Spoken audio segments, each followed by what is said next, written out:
নদিয়ার কৃষ্ণনগরে ভয়াবহ পথ দুর্ঘটনা। বৈদ্যুতিক খুঁটিতে নিয়ন্ত্রণ হারিয়ে ধাক্কা মারল যাত্রীবাহী বাস।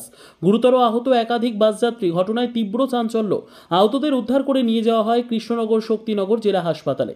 বর্তমানে প্রত্যেকেই চিকিৎসাধীন। কমপক্ষে 30 জন বাস যাত্রী গুরুতর আহত হয়। সূত্রের খবর, নদিয়ার নবদ্বীপ থেকে রাজ্য সড়ক দিয়ে করিমপুরের উদ্দেশ্যে যাচ্ছিল বাসটি। হঠাৎই কৃষ্ণনগর হেলিপ্যাড সংলগ্ন রাস্তার উপর নিয়ন্ত্রণ হারিয়ে একটি বৈদ্যুতিক খুঁটিতে ধাক্কা মারে। ঘটনাস্থলে গুরুতর জখম হয় একাধিক বাস যাত্রী। স্থানীয়রা ছুটে এসে আহতদের উদ্ধার করে নিয়ে যায় শক্তিনগর জেলা হাসপাতালে। জানা যায়, বাসটিতে ছিল প্রায় 50 জন যাত্রী, তার মধ্যে 30 জন গুরুতর জখম হয়।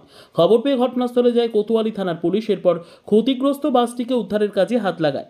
সোমবার কৃষ্ণনগর শহর প্রাণকেন্দ্রে ভয়াবহ বাস দুর্ঘটনার ঘটনায় ছড়িয়ে পড়ে চাঞ্চল্য। অল্পের জন্য প্রাণে বাঁচে পথচারীরা। অন্যদিকে কিভাবে এই দুর্ঘটনা ঘটল তার তদন্ত শুরু করেছে পুলিশ। এখনো পর্যন্ত এই ঘটনার মৃত্যুর কোনো খবর নেই। তবে এই বাস দুর্ঘটনায় রক্তাক্ত হয়েছে একাধিক বাস যাত্রী।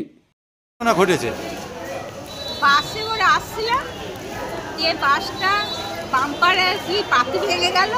পাতি ভেঙে গিয়ে একেবারে অ্যাক্সিডেন্ট করলো। মানে কিসে গিয়ে অ্যাক্সিডেন্ট করলো? অ্যাক্সিডেন্ট করলে একটা লাইটের পোস্টে ধাক্কা মারলো, দিয়ে উল্টে গেল। বাস উল্টে গেছে? একদম উল্টে গেছে। আপনারা কোথা থেকে কোথায় যাচ্ছিলেন? আমরা নবদ্বীপ থেকে আমরা করিমপুর যাচ্ছিলাম। করিমপুরে মেয়ের বাড়ি যাচ্ছিলাম। এই ঘটনাটা হলো। দিয়ে কোথায় হয়েছে এটা? এটা হয়েছে আপনার হেলিপ্যাডের ওখানে? হেলিপ্যাডে। ওই বাসে কতজন ছিল? তা 40-50 জন ছিল। কতজন আহত হয়েছে? অত বলতে পারবো না। তাও মোটামুটি আহত তা 30-40 জন হয়েছে। মারা গেছে কেউ?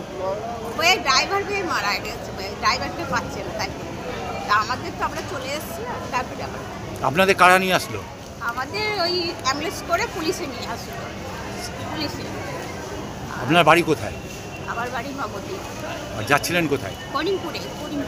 মেয়ের বাড়ি করিমপুর। আপনার নাম কি? আমার নাম বীণা মণ্ডল।